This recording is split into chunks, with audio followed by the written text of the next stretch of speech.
All right, y'all, we are back with another video, and say it ain't so. You know, we always have the haters and stuff on, you know, especially Rachel Maddow. Like, this woman is a pure hater of Donald Trump. Y'all remember when Donald Trump won, I think when he won in Iowa, she didn't even want to air his speech. She was in with MSNBC not airing it. I mean, her and George Reed just threw a fit. Like, they just went to calling Donald Trump this, saying this about him, putting false narratives on him. I'm like, come on. That's why I say it makes me happy every time Donald Trump win and they just be over there on their show throwing a fit. That's when they start running with the false narratives, saying crazy stuff about Donald Trump, why he ain't gonna win this, why he ain't gonna win that. But then when he turn around and win, they throw in hissy fits and try to run with false narratives. You want to bring up something else. These folks is just delusional, man. I'm like, what the world is going on here? Jesus. But like I said, this one right here is coming by Doug. I will leave the original video in the description. Make sure y'all go show Doug some love. He said that Jen Psaki goes insane. Rachel Maddow gets brutal takedown after by her own opinion. Man. Like I said, make sure y'all hit that like button, subscribe to the channel. Shout out to everybody showing so much support. Everybody been leaving positive comments in the comment section. Also want to thank everybody who clicked on the video for the very first time. And shout out to the one that always watches the entire video. I really appreciate it because YouTube will share it so more people can see my reaction. And that right there is where it helped the channel grow. So salute to everybody that always watches their entire video. And salute to everybody that always comes straight in. Hit that like button for me because that's very, very important. Because like I said, if you're a Trump supporter just like I am, hit that like button, subscribe to the channel. Without further ado, let's go ahead and dive straight into this and let's see what kind of fit Rachel Maddow want to throw now. I'm sorry, I'm just entertained by MSNBC ladies completely losing it.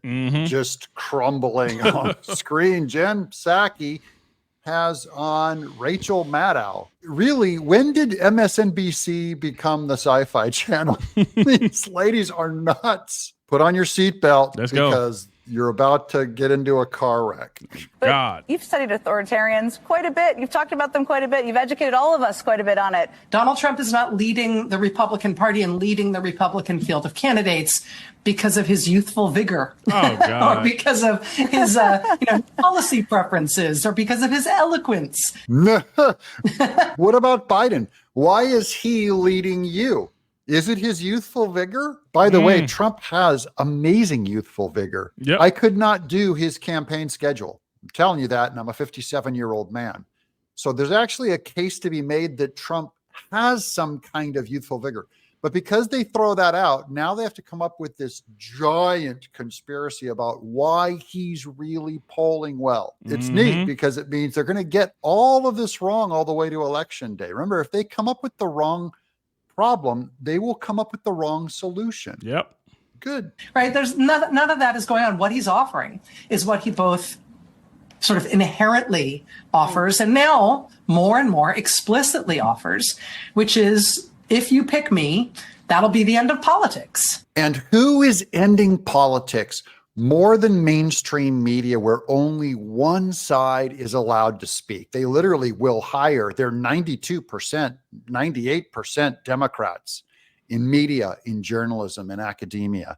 Which side actually removes the politics of the other side from the debate? Even Fox News will have liberals on to debate. I will debate you. This is a moral responsibility that we cannot shirk.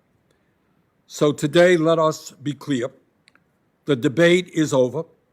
It's your side that has promised the removal of politics. And they literally call the other side dictatorial, hate speech. We have to stop this stuff.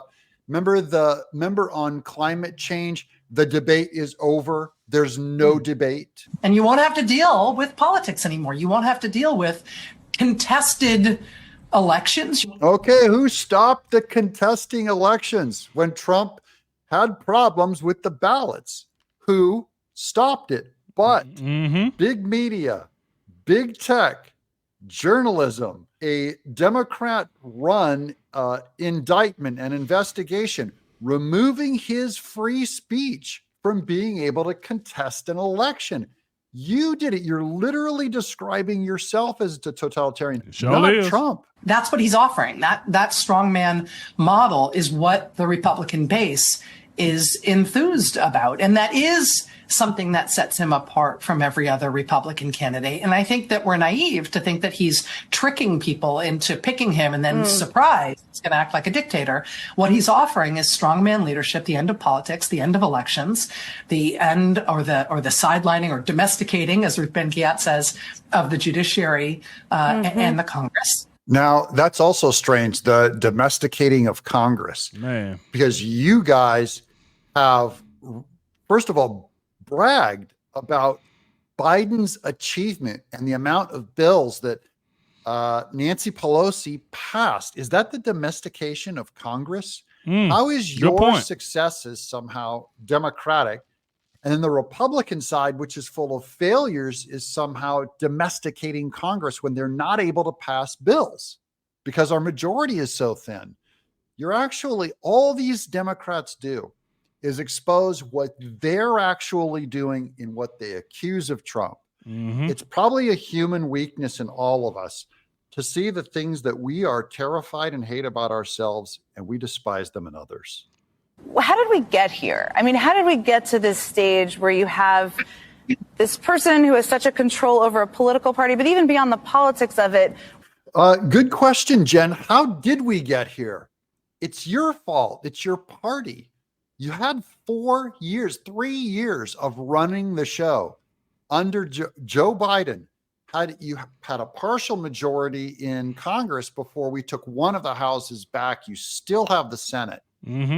How did we get here? Who opened the border? Who destroyed the economy? Who tried to forgive student loans?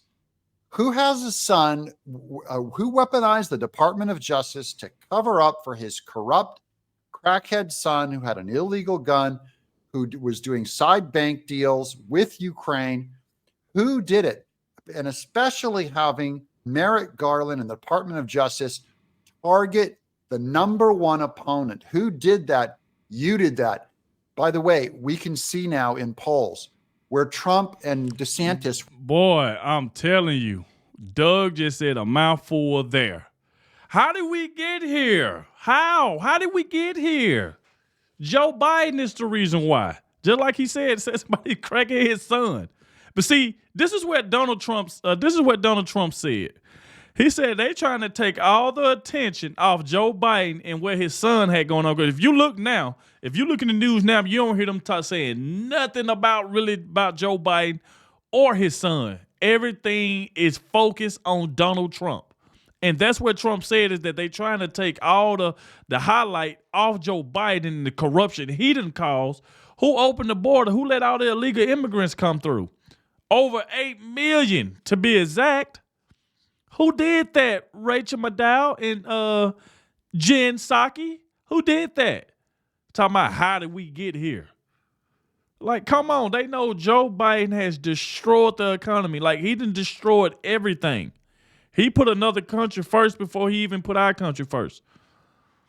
And talking about how did we get here? See, I be hating it. I don't like the one-sided thing. Like, even if you on the side of somebody, you still tell that person when they wrong. Come on here and say, yeah, you know what? I voted for Joe Biden, but, I mean, he's not doing good. I mean, our country is messed up. Gas done went up. Food done went up. I mean, he let all the illegal immigrants across the border.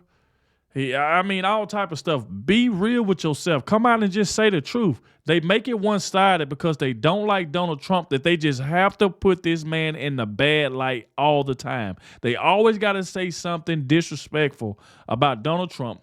Why? Because they don't like it, because he's winning. He's like just ripping through the polls right now. He broke a record in Iowa. Straight broke the record. But they don't want to admit that. They just want to constantly just disrespect this man and won't give him his flowers. But like he said before, they don't want to talk about Joe Biden and the stuff that he done did and his son done did. They trying to take all the media. They trying to get the media, get the highlight off of them. They just make it seem like everything is one-sided and like make it seem like Donald Trump is the bad person out of everybody. Let's just highlight Donald Trump. Why? Because he's winning, so we need to find a way to just put him in that bad light and see can we make them poll numbers come down. But what they don't realize is that like every time you go after Donald Trump, all you doing is helping him. You must didn't hear what I said. I said every time you go after Donald Trump, you are helping him. That's exactly what you're doing. He even said it. Keep on attacking me. Keep putting these false indictments on me. Keep doing it. All you doing is helping me. You're going to help me all the way to the finish line. Like, come on. We're neck and neck until Alvin Bragg first launched his illegal indictment of Trump, and Trump scissored off of DeSantis, went straight up. That is, the Republicans and the people do not like how you weaponize government. You're terrified. You did this. That's how it happened. Now let's get Rachel Maddow's BS answer. And there's ways that you can drive a populace toward them. You can denigrate the government. You can say that government itself is the problem. Who said that the government was the problem when we overturned Roe v. Wade? It was Rachel Maddow herself that said we have an illegitimate court passing unconstitutional laws. You undermined your institutions. So you have the Supreme Court of the United States undermining our democracy. It's really shameful. Way more than the right ever did. You can make it so the legislative branch never works and is seen as an object of ridicule, pity, and hostility rather than as one of our three branches of government. By the way, all of that ridiculing and all of that hostility toward the legislature was first done by Democrats 10 times more than the Republicans ever did it. They denied election. They said Trump was not a legit. That was Hakeem Jeffries, your House leader, said he's not a legit president. You can challenge the rule of law and say that judges are all biased against people like you. Roe v. Wade. And that the legal system doesn't work for people like us, and that we should denigrate the courts and the law and the legal system in a way that falls down along partisan or identitarian lines. Who used partisan identitarian lines to say that the law does not apply to us for blacks, that they're overly prosecuted? Who's been saying that now for 20, 40 years? Your party is the one that said the law doesn't work for us. Who said women get unequal pay? Who said that we need to give a higher minimum wage to people with work visas? Who did all that? Your party, that was your side that said that the law didn't work. You undermined the judiciary. You've undermined every branch of government we've got. See, but that's the thing, though. They don't want to take accountability for nothing. That's the reason why I said it just make Rachel Maddow, them just look so bad, because they won't take accountability when their side is the one that's messed up. But they don't want to call out their side. I don't know, maybe because she worked for MSNBC. Is that why she don't want to? She's being biased and not wanting to call out her own side? Because she know her own side is messed up. But you know what they going to do? When they own side mess up, they got to, without them saying that their side messed up, she got to say, well, Trump is messing up. Trump is doing this. This is what's going to happen when Donald Trump become president. Yeah, the world is over. So you telling me Donald Trump gonna be bad? You think he gonna be more badder than what Joe Biden already did? 3 of these years he been in office, you think Trump gonna be badder than this? Like, give me a break. Come on. Watch how much better this country be under Donald Trump. Just wait. Now for the best cell phone by Jen Psaki. Watch this. We're going to get there right at the very end. This is now finally the one-on-one race that Nikki Haley has wanted, the one she's been asking for. And right now, on the eve of this New Hampshire primary, she's the only one still standing between Donald Trump and the Republican nomination. She's also currently 19 points behind him. The only one standing between Trump and the nomination is Nikki Haley, and she's 19 points behind Trump. Thank you, Jen Psaki. This has been Doug in Exile. Golly. Boy, I tell you the truth, MSNBC is something serious, man. I mean, their conversation together is like, come on. We already know how Rachel Maddow is. She just a pure Trump hater. She whatever she have to say to keep her job, that's what she gonna do. Anything that make Trump look bad, that's just what she gonna do. Well, we ain't studying Rachel Maddow. She's gonna talk crap like she normally always do. So hey, but that's my time. That's the end of the video. I appreciate you all for watching. Let me know what y'all think in the comment section below. I appreciate everybody, especially the ones that made it to the end. Thank you very much. Like I said, hit that like button for me. Subscribe if you're new, and I'll catch y'all in the next one.